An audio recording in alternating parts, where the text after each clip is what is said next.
Guys, trauma और false programming की वजह से ना हमारे साथ डिसोसिएशन होता है। इसमें हमारे बहुत सारे एस्पेक्ट्स, हमारी मेमोरी, हमारे इमोशंस, ये सभी डिसोसिएट होकर है ना अनकॉन्शियस स्पेस में चले जाते हैं, जिसे हम शैडो स्पेस भी कहते हैं, जिससे हम कॉन्शियसली अवेयर नहीं होते। तो हमें अब कुछ ही एस्पेक्ट्स के साथ काम चलाना पड़ता है, अपनी लाइफ को चलाना पड़ता है, जिससे कि हमारे अंदर एक टाइप से नमनेस आ जाती है और हम हमारे इमोशंस के साथ कनेक्टेड फील नहीं करते हैं।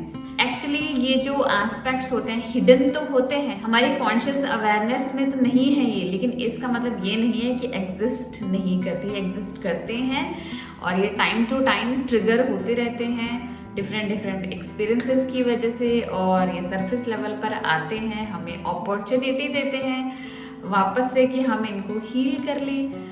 लेकिन अगर हम कॉन्शियस नहीं होंगे, इनको समझेंगे नहीं, तो हमें ये अपॉर्चुनिटी सामने से निकल जाएगी, लेकिन हम इस अपॉर्चुनिटी का कभी फ़ायदा नहीं उठा पाएंगे। तो गाइस, ये एस्पेक्ट्स है ना ऐसे होते हैं जैसे है ना सपोज एक हैंडबैग मैंने ना एक कबर्ड के अंदर रख के और गेट को बंद कर दिया, कबर्ड का डोर बंद कर दिया और वो बैग पड़ा है अंधेरे में। पर क्या इसका मतलब ये होता है कि बैग एग्जिस्ट नहीं करता? गाइस, बैग तो एग्जिस्ट करता है। ऐसे ही हमारी ये एस्पेक्ट्स एग्जिस्ट तो करते हैं, लेकिन हमारी कॉन्शियस अवेयरनेस में नहीं है। तो गाइस, हम जितना इसके बारे में अंडरस्टैंड करेंगे, जितना ज़्यादा हम इस पूरी प्रोसेस को समझने की कोशिश करेंगे कि ऐसा क्यों होता है, इसका रिजल्ट क्या है, इससे हमारे साथ क्या हो सकता है और हम इसको कैसे हील कर लें, इसको कैसे इंटीग्रेट कर लें, इसको कैसे ओवरकम कर लें, तो ये हमारे लिए बहुत ज़्यादा बेनिफिशियल होगा और हम समझ पाएंगे कि क्या पड़ा है हमारे अनकॉन्शियस स्पेस में। गाइस, ये जो हमारे एस्पेक्ट्स होते हैं ना, ये उस टाइम बने होते हैं जब हम बहुत छोटे होते हैं, जब हम कोप करने के लिए तैयार नहीं होते उन ट्रॉमेटिक एक्सपीरियंस से, और हमारे अंदर इतनी ताकत नहीं होती, इतनी कैपेबिलिटी नहीं होती कि हम इतने सारे इमोशंस जो हमारे उस टाइम पर सरफेस लेवल पर आए हैं, हमें इतना ज़्यादा हर्ट और पेन मिला है, उसको प्रोसेस करने के लिए हम तैयार नहीं होते। तब क्या होता है, इन एस्पेक्ट्स को उसी स्टेट में ना फ्रीज कर दिया जाता है और स्पेस में डाल दिया जाता है। एक्चुअली ये जो एस्पेक्ट्स होते हैं ना, ये बच्चों की जैसे ही होते हैं, हमारे चाइल्ड एस्पेक्ट्स होते हैं, हमारे इनर चाइल्ड एस्पेक्ट्स होते हैं। तो इसको हम ऐसे समझ सकते हैं जैसे है ना कोई बच्चा है ना अपनी मम्मा से नाराज़ हो गया, सपोज मम्मा ने डांट दिया या फिर कुछ भी हो, वो नाराज़ हो गया, तो कई देर नाराज़ रहेगा, वो बीच बीच में चेक करेगा कि मेरी मम्मा खुश हो गई कि नहीं हो गई। अगर नहीं खुश हुई ना मम्मा, तो वो नहीं आएगा, और अगर उसकी मम्मा पटाएगी ना उसको, तो वो आने लग जाएगा। लेकिन अगर उसकी मम्मा नहीं पटाएगी और नाराज़ रहेगी ना, तो आएगा, लेकिन है ना टेंट्रम फैलाएगा और ज़्यादा चिड़चिड़ा हो जाएगा और वो वापस से अच्छे वाले मूड में नहीं आ पाएगा।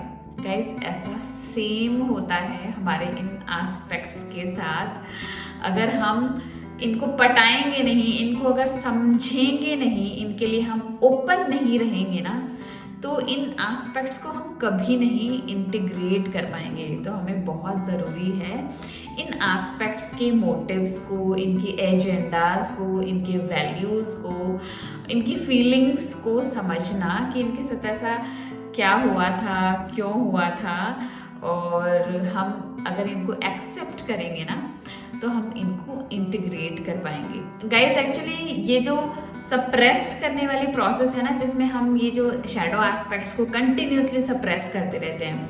अगर आपने मेरे शैडो वर्क वाली सीरीज प्लेलिस्ट नहीं देखी है ना, तो गाइस प्लीज़ वो देखिएगा, वो आपको बहुत हेल्प करेगी इस चीज़ को अंडरस्टैंड करने में। एक्चुअली मैंने उसमें शेयर किया, हमारा जो माइंड और हमारी जो बॉडी होती है ना, ये दोनों गार्ड होते हैं हमारे शैडो एस्पेक्ट्स के, और टाइम टू टाइम उनको गार्ड करते रहते हैं ताकि बाहर ना आए और हमें परेशान ना करें, हमें ओवरवेल्म ना करें हमारी लाइफ में। हमें जैसे हमारी लाइफ चल रही है ना, वैसे चलनी दें और इसमें कोई ब्रेक ना आए, हम जिंदा रहें, हम ओवरवेल्म ना हो, हमें किसी टाइप की कोई मेंटल प्रॉब्लम ना हो ना। इसलिए ये मैकेनिज्म चलता रहता है जिसमें इन इमोशंस को, इन शैडोज को ना सप्रेस कर दिया जाता है। ये एक एक्टिव प्रोसेस है, ये हमेशा चलती रहती है। और इसमें क्या होता है, बहुत सारी एनर्जी कंज्यूम होती रहती है इन इमोशंस को सप्रेस करने में और शैडोज को सप्रेस करने में। तो जितने ज़्यादा आपके शैडोज होगी उतनी ज़्यादा आपकी एनर्जी खपेगी, और at the end of the day आपको ऐसा लगेगा यार मैंने किया तो कुछ भी नहीं, लेकिन मैं इतना एग्जॉस्ट कैसे हो गई, मेरी बॉडी इतना ज़्यादा एग्जॉस्ट कैसे हो गई। एक्चुअली वो सारी एनर्जी है ना, वो यहाँ चली जाती है।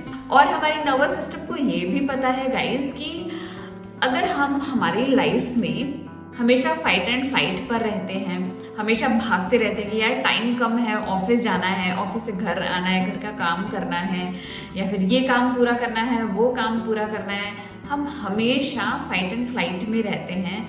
जब हमें डर बना रहता है कि यार अगर हम ये नहीं करेंगे ना तो बहुत बड़ी परेशानी होने लग जाती है, जबकि वो परेशानी इतनी बड़ी नहीं होती। हमारा माइंड उस चीज़ को बहुत ज़्यादा बड़ी समझ लेता है, क्योंकि हमारा नर्वस सिस्टम ऐसे ही काम करता है guys. From very starting, from evolution के टाइम से ही ना हमारा माइंड जो है वो ट्रेंड है डेंजर्स को देखने के लिए।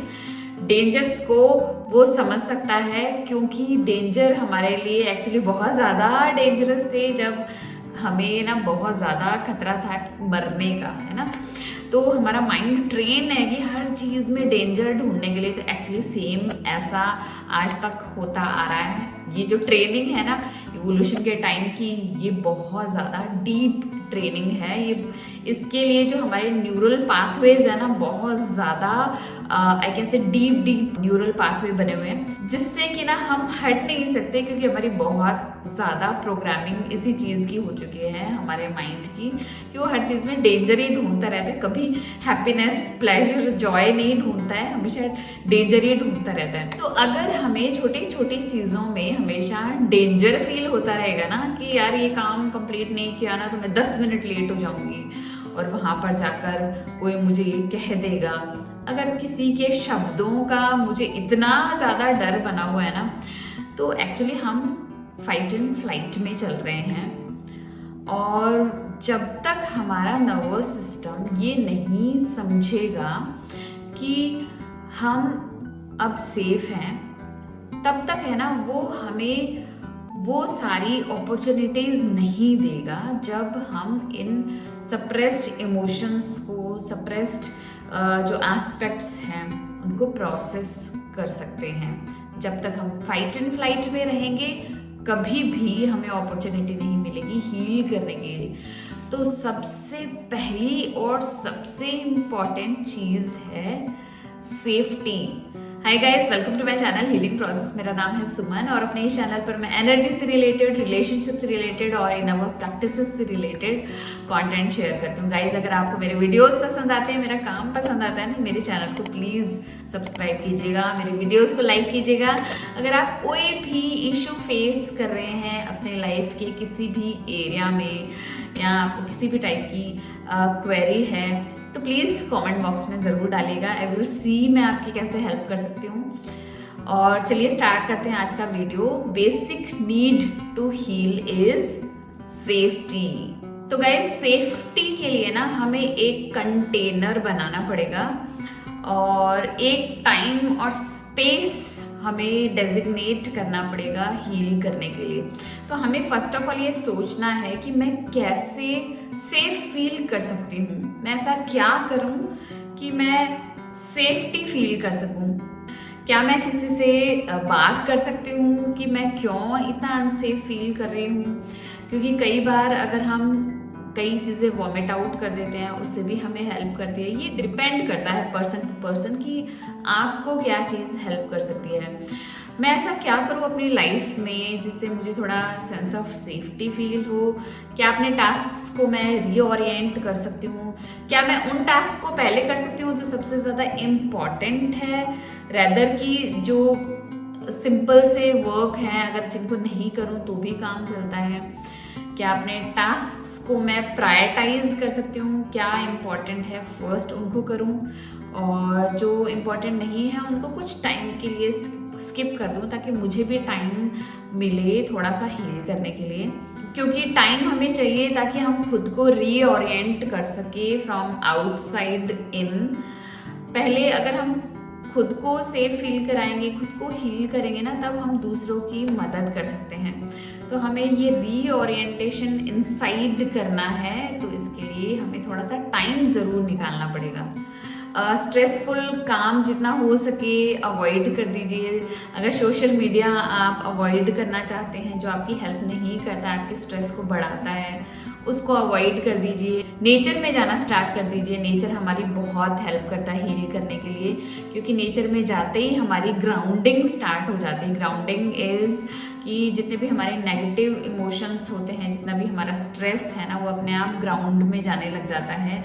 अर्थ उस नेगेटिव एनर्जी को निकालने लग जाती है हमारी बॉडी में। तो नेचर में जाना itself is healing. Try to touch as many things as you can, क्योंकि जितना हम टच करते हैं ना, एक्चुअली हम हमारे सेंसेस को ना काम पर लगा देते हैं। और जितना ज़्यादा हम इन सेंसेस को काम पर लगाएंगे ना, उतना ज़्यादा हम प्रेजेंट मोमेंट में आ जाते हैं, उतना ज़्यादा हम नाउ मोमेंट में आ जाते हैं। तो जितना हो सके उतनी चीज़ों को, है ना, अपने इस सेंसरी अवेयरनेस में लेके आना है। आप, है ना, अपने सराउंडिंग में जो जो चीज़ें आपको हेल्प करती है, आपको सपोर्ट करती है ना, उनको टच करके देखिए, उनको फील करके देखिए, उनके पास थोड़ा समय बिताइए। सपोज़ अगर आपके घर में फ्रूट्स हैं, वेजिटेबल हैं, तो उनको देखिए कि ये आपको कैसे सपोर्ट कर रहे हैं। आपके घर में फ्रिज है तो आप देख सकते हैं ये आपको कैसे सपोर्ट कर रहा है, आप कितने ज़्यादा सपोर्टेड हैं। अगर आपके पास एक घर है, फ्रेश वाटर है, फ्रेश फूड है, सब कुछ अगर आपके घर में है जो कि आपकी बेसिक्स को पूरा करता है, बेसिक नीड को पूरा करता है, देन यू आर सपोर्टेड। क्योंकि हमें पता है गाइस, बहुत ऐसे लोग हैं इस दुनिया में जिनको ये बेसिक्स भी नहीं मिलते हैं। तो वी आर वेरी लकी कि हमें ये मिले हैं, लेकिन हम इतना ग्रेटफुल नहीं होते क्योंकि हमारी अवेयरनेस में नहीं होते हैं। हम इनको टेकन फॉर ग्रांटेड लेने लग जाते हैं।